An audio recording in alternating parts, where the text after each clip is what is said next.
Villa tiene muchos enemigos personales. Viene al volante.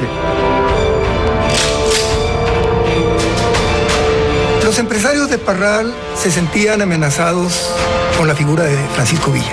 Es un asesino, un ladrón. Señores, tenemos un enemigo en común y ese es Villa.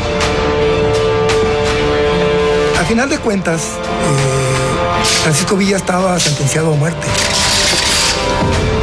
¡Cuídate la espalda! Creo que es importante que la historia se cuestione de lo que realmente aconteció el 20 de julio de 1923 en Hidalgo del Parral.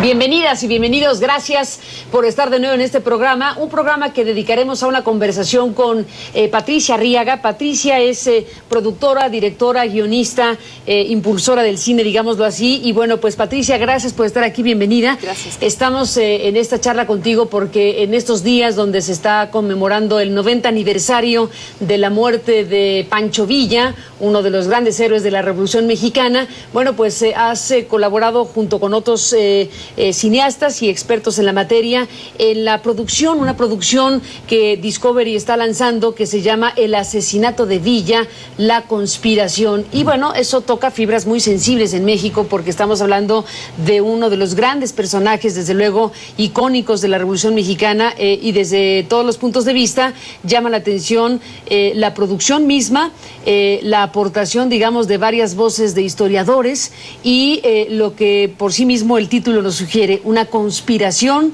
que estuvo detrás de la muerte de Pancho Villa, Doroteo Arango, como su nombre original lo sabemos.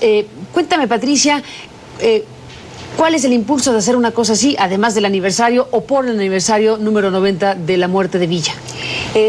Pues mira, a mí me invitó Discovery a colaborar en esta producción original de ellos, una producción local original, porque hicieron la batalla del 5 de mayo, una producción también para celebrar la batalla del 5 de mayo, el aniversario de la batalla, y descubrieron que había un interés grande entre los mexicanos en ver nuestra propia historia reflejada en la pantalla. Hicieron otra producción que era El grito de la independencia, que también funcionó muy bien, y surgió el interés de hacer este especial, este documental de 1 hora sobre el asesinato de Villa, precisamente para llevar a la pantalla la historia de México y poder verla no en fotos, sino verla recreada de una manera más actual, digamos, ¿no? Es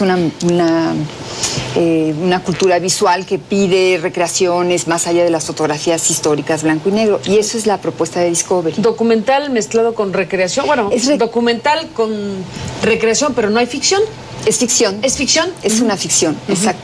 Es una ficción, es una docuficción apoyada con la investigación, ciertamente toda es la que es, con los documentos y fotografías, pero lo que tú vas a ver a pantalla es la recreación del asesinato, lo que sucedió el día del asesinato, las intrigas políticas detrás de bambalinas, quiénes eran, dónde estaban, qué hacían, y la aportación que hace el documental es que se presenta a manera de una investigación policíaca. Entonces vamos empezando porque quiénes eran los enemigos más cercanos de Villa o que habían intentado matarlo, y luego, que por el primer caso es uno, Jesús Herrera, y luego cómo él se conecta con otro grupo de empresarios de Hidalgo del Parral, muy cercano a Canutillo, donde el gobierno le había dado una hacienda a cambio de su retiro pacífico, y cómo va creciendo, y luego cómo él se conecta con otro personaje que se conecta a su vez con un miembro de alto mando del ejército mexicano que se lleva con calles y llega hasta el presidente de la República, y cómo se fragua esta conspiración para tenerle realmente una emboscada y acribillarlo con más de 200 balas. ¿Conduce el asunto a la figura de Obregón como la gran figura detrás de la muerte de Villa? ¿Ese es el eje histórico discursivo de la producción? Así es. Es el involucramiento de Obregón, y probablemente una de las aportaciones que hace este documental es la participación del general Joaquín Amaro. que Marta Loyo es una especialista en Joaquín Amaro y está como especialista con nosotros en el programa, y no se conocía muy bien hasta dónde y cómo había participado Joaquín Amaro en el asesinato de Villa, y en el documental se retoma como uno de los sospechosos importantes y uno de los miembros fundamentales de la conspiración. Digamos, Amaro de alguna forma es el que articula todas las partes para que pueda suceder la conspiración. Ahora, estamos hablando de una superproducción. Una superproducción. ¿Una superproducción? A ver, cuéntame de eso. Pues mira, recrear el asesinato de Villa no es fácil hoy, porque ¿a dónde te vas que no esté...? ¿Qué recursos se pusieron a disposición de esta superproducción? Pues todos los recursos que se necesitaron. Es una inversión fuerte, no soy autorizada para darte el monto, pero es una producción fuerte, importante, donde tuvimos 22 actores, extras, los efectos especiales, rifles, expertos en armas, expertos en historia. La locación en sí no era fácil de conseguir, que es muy curioso porque los asesinos se pertrechan en 2 cuartos de la calle Gabino Barreda y Juárez, en Hidalgo del Parral. Y nosotros filmamos, donde filmamos, en el número 7 y 9 de la calle esquina con Juárez, en una casona que se llamaba San Francisco, que ya era como destino que llegáramos a filmar aquí.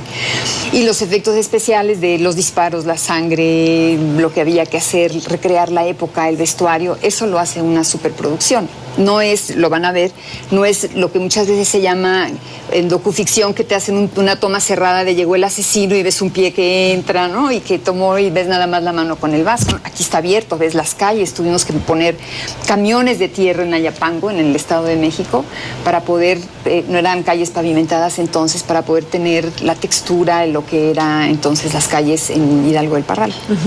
Ahora, dices, encontraron que había un gran interés en México sobre la figura de Pancho Villa. ¿Tuvieron otras opciones para realizar una superproducción o tenían algún motivo particular de detenerse en esta figura de Pancho Villa, o eligieron entre varios y resultó la muerte de Villa el tema? Mira, no sé cómo se llegó a la decisión de hacer la muerte de Villa. Ciertamente el aniversario luctuoso fue fundamental. A 90 años del asesinato de Villa, ¿no? 20 de julio. El 20 de julio se cumple 90 años. Y aprovechando el aniversario luctuoso fue plantear un caso que podía presentarse como un caso policíaco, que es interesante ver la historia tratada de esa manera, porque dices el primer sospechoso, pero este conocía a este, pero esto conocía al otro. Y lo que hace el documental también es que presenta las motivaciones personales de quienes se involucraron. No era nada más la circunstancia política o las circunstancias sociales de la guerra villista de tantos años y tanta gente que quedó lastimada por el villismo, sino estas rencillas personales aunados a un entorno político importante. ¿Entre quién y quién? Sí, ese es uno de los componentes que llevó la muerte de Villa. Mira, por ejemplo, entre el presidente Obregón, pierde el brazo derecho en la batalla contra Pancho Villa. La pérdida del brazo para él, que es algo muy fuerte, siempre lleva el recuerdo de Villa. Es una herida que nunca acaba de cerrar, no te sabría decir por qué, pero es una herida que supura constantemente. Entonces hay ese recuerdo de Villa permanente. Y Villa es derrotado por Álvaro Obregón. Álvaro Obregón es un general invicto, es un gran estratega militar, y Obregón derrota a Villa. A partir de la derrota de Villa por Obregón, Villa entra en una especie de guerrilla durante varios años, hasta que le ofrece de la Huerta, cuando es presidente, le ofrece una rendición, una salida decente a Villa. En vez de estar escondido en la guerrilla sobreviviendo, le ofrecen 5 haciendas, 50 dorados, un pago mensual de 10,000 pesos para mantener sus gastos, y le da una salida honrosa y decorosa a Villa a cambio de no participar en política. Un acuerdo donde ni Calles ni Obregón estuvieron de acuerdo con De la Huerta, pero De la Huerta lo sacó adelante. Cuando Álvaro Obregón es presidente, el gobierno de Estados Unidos le dice, este es el contexto político, no el personal, le dice, yo reconozco tu gobierno, pero tenemos un asunto pendiente, que es Villa, el único latinoamericano que ha invadido Estados Unidos. No pudimos, la expedición Pershing no fracasó, entonces ayúdanos con este asunto y nosotros te vamos a ayudar por el otro lado.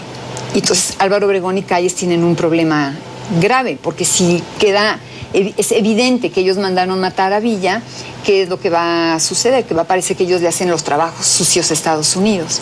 Entonces hay que buscar una manera muy ingeniosa de poder armar esta conspiración para poder deshacerse de Villa, además de un problema de política interna, que Villa declara un año antes que él apoya la candidatura de la Huerta, obvio, quien le había dado la salida honrosa en la rendición, en contra de la candidatura de Calles, que era el sucesor designado de Álvaro Obregón como presidente, para presidente de la República.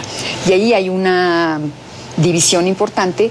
Matan a Villa en julio del 23 y en diciembre es la rebelión de la huertista. O sea, apenas tuvieron una ventana de 3 meses, porque Villa inclusive declara que él en 40 minutos levanta un ejército de 40,000 hombres. Empieza a amenazar. Muchos dicen que ahí cerca de Canutillo había todo un movimiento de 500 soldados que iban y venían y gente, había una recopilación de armas. Entonces es bastante más complejo el asesinato que la venganza personal, por ejemplo, de nuestro primer sospechoso, que es Jesús Herrera, que Villa había mandado matar a su padre y a sus 3 hermanos. Había habido varias ocasiones donde Jesús Herrera lo había amenazado. En una ocasión, inclusive, en un restaurante sacó una pistola para tratar de matarlo y no lo logró. Villa se queja con Calles, le escribe y le dice: aquí me están tratando de matar, protéjanme, hagan algo, porque este señor Herrera me quiere matar. Se hace público el intercambio de cartas en los periódicos entre Jesús Herrera y Villa. Es una rencilla personal que cae junto con la rencilla de los empresarios de Hidalgo del Parral por lo que estaba haciendo en la hacienda de Canutillo. Entonces empiezan a conjugar estos odios personales hacia Villa, junto con Melitón Lozoya, que era alguien que había administrado la hacienda de Canutillo antes de que se la dieran a Villa, y Villa le dijo: me devuelves lo que estaba en esa hacienda. Villa le dijo: o te mato. Y entonces Melitón dijo: no, antes de que me mate yo lo mato. Se encuentra con este grupo y entonces empieza a conformar el grupo de los asesinos, los pistoleros, que realmente 9 pistoleros emboscan a Francisco Villa el 20 de julio de 1923. Y es lo que han ustedes denominado la conspiración, el conjunto de cosas que involucran lo político, lo personal, la circunstancia de transferencia de poderes y todo lo que implica aquel momento histórico donde perdió la vida en estos días, hace 90 años, Francisco Villa, Pancho Villa. Después de la pausa regresamos en esta conversación con Patricia Arriaga en esto que es el asesinato de Villa. Todo Hidalgo del Parral sabe que entre Jesús Herrera y Francisco Villa existe un odio a muerte acumulado desde años atrás. Sus ansias por asesinarlo no son ningún secreto. Hay paraditos en la entrada. ¡Asesino! Ya le dije que me deje en paz. Nunca. Hasta que te vea muerto. Hoy la agua. Un Herrera más. Un Herrera menos. Mejor lárgate, pelao. Empieza a publicar en 1923 una serie de cartas en el periódico El Universal, donde está acusando a Villa, donde está planteando que se debería de matarlo por todos sus crímenes de guerra. ¡Cuídate la espalda! ¿Y cuántos muchachos tienes para deshacernos del neoburgués de Canutillo? Yo tengo 5 y puedo conseguir más. ¿De toda confianza? Por supuesto. ¿Qué garantías nos dan? Todas. Salas Barraza fue el contacto con Melitón Lozoya. Tiene la responsabilidad histórica de haber sido el que agrupa los pistoleros. Son esas. Regresamos, Patricia Arriaga, escuchando tu narración acerca de lo que es esta producción de Discovery, donde están hablando del asesinato de Villa, esto que están estrenando, dirigido por Emilio Mayé. ¿Qué gana más en la narrativa cinematográfica? ¿La parte documental o la parte recreada? En pantalla tú vas a ver la parte recreada con algunas fotografías, inclusive en material de la Filmoteca de la UNAM de Villa. ¿Nuevas fotografías? Bueno, ¿fotografías inéditas? No. No, es una recuperación de una los materiales recuperación de algo, sí, de algunos, no muchos, pero sí algunos importantes. Y Lo que lleva a la narración del documental son ciertamente los expertos y la voz de los expertos que nos van narrando qué es lo que pasó en los diferentes momentos. Cada uno tiene ciertos campos de especialidad y se va notando. Hay quienes saben, como Jesús Vargas, exactamente qué pasó ese día, o el capitán Campuzano, toda la parte militar, el armamento, la participación de Amaro. Y cada uno se va aportando lo suyo y se va conjuntando una narración que no es porque yo haya estado al frente de esta producción, pero no puedes dejar de verla. O sea, es que realmente es un thriller político, narrado como caso policíaco. Este sospechoso se conectó con esto, aquí está la evidencia, hay que ver. Y tú vas viendo en pantalla los diferentes elementos de quiénes y cómo fueron participando. Ahora, como thriller, dices, contado Exacto. como thriller, que muestra imágenes que antes de que empezáramos esta transmisión, Patricia, me mostrabas la fotografía, una fotografía que se ha visto, bueno, es la fotografía del cadáver de Villa, y me decías, mira, se habla de que Villa tuvo un balazo en el corazón, y al revisar las fotografías te diste cuenta que el corazón quedó salido del cuerpo de Villa, ¿no? Sí. Que es todo un impacto visual. Sí, porque usaron balas expansivas, además de balas normales, y una bala expansiva le dio en el corazón y en la mano derecha, que es la mano que hubiera usado para tirar. Y en esa fotografía parece que está acostado, y yo siempre, cuando había leído... Bueno, está acostado, bueno, parece que está... Sí, que está dormido, digamos. Y ya la foto que publican ya está limpio, porque hay otra foto que desafortunadamente no las tengo, está todo lleno de sangre el pecho, y luego ya las otras ya le limpiaron el pecho. Yo lo veía y decía, pues no sé dónde entró la bala, le limpiaron. Pues yo siempre pensé que tenía de lado una estopa o un trapo. No, eso que tiene ahí al lado es su corazón estallado de fuera, está todo colgado, desbaratado por las balas expansivas. Recibió una bala expansiva en el corazón, una bala expansiva en los intestinos, en la mano derecha. Recibió en total 13 impactos. 13 impactos. La narración, el thriller, como dices, ¿hasta qué punto de la historia cuenta de una revolución mexicana que en estos momentos ya estaba en las transferencias de poderes, digámoslo así, ya la revolución triunfante, ¿no? ¿Hasta qué punto se queda? ¿Hasta la muerte de Villa? Sí, llegamos hasta la muerte. Muere Villa y ahí es. O sea, lo que importa en la historia es qué hubo detrás de la muerte de Villa. Así es. Y ahí ustedes, en la acumulación de informaciones y de circunstancias, concluyen que básicamente es Obregón, porque no podía haber habido una muerte de ese tamaño sin el conocimiento y o participación del presidente Obregón. Exactamente. Ahora, estamos frente a un tema que desde luego pues es muy mexicano. La divulgación de este documental ficción está solo para México. ¿Cuál es la idea? Supongo eventualmente se distribuirá a todas partes. Ciertamente es para América Latina, no nada más para México, sino es de distribución en América Latina. Está contado como para que se vea en cualquier lugar del mundo, supongo. Sí. Es una historia. Es una historia, es parte de nuestra historia, exacto. Una historia muy bien contada, con los recursos narrativos utilizados en los programas de detectives, que son ahora muy exitosos.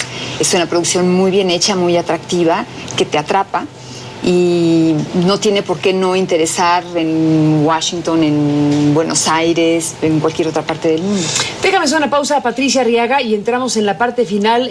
Bueno, ya nos has contado de la interpretación de Pancho Villa, de la actuación de Enoch, y te preguntaré después de la pausa algo más sobre la producción, qué otros ingredientes actorales, qué otros elementos de estas historias, que es la de Villa y son los colaterales de Villa. Después de la pausa regresamos. Fueron minutos, pocos minutos. Y cuando el carro se aproxima, ellos son conscientes, están seguros de que Villa viene manejando.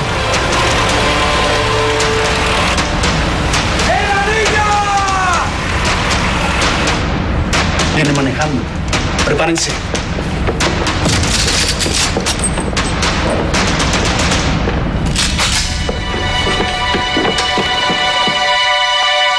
El carro tuvo que abrirse porque en la esquina donde daba vuelta el carro se había formado un charco muy grande de agua y Villa tuvo que evadir ese charco, aproximándose, ponerse más a tiro.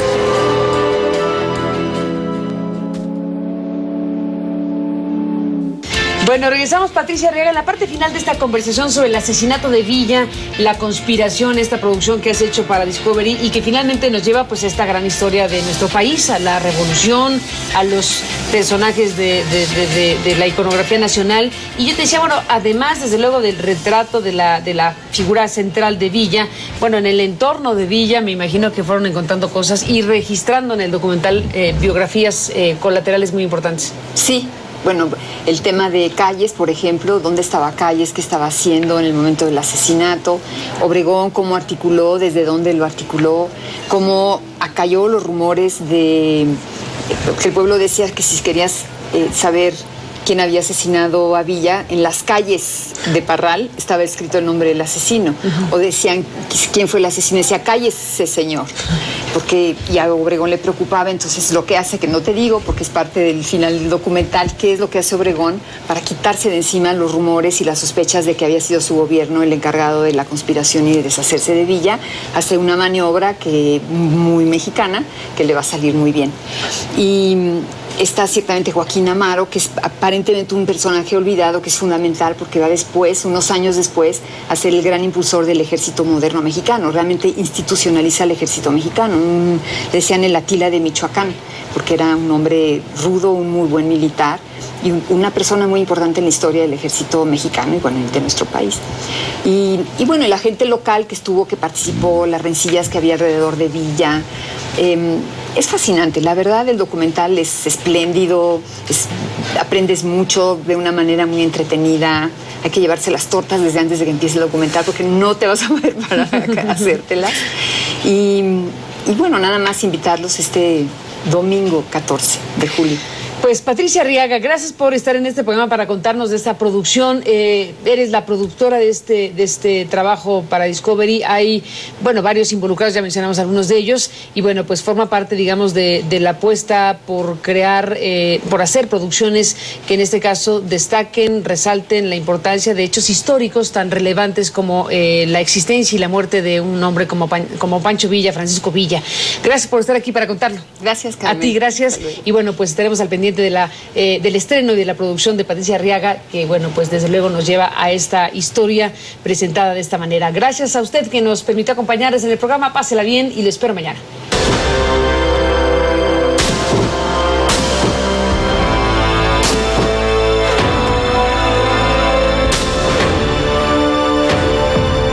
Podríamos decir que Villa fue un bandolero que se hizo revolucionario y que murió como revolucionario.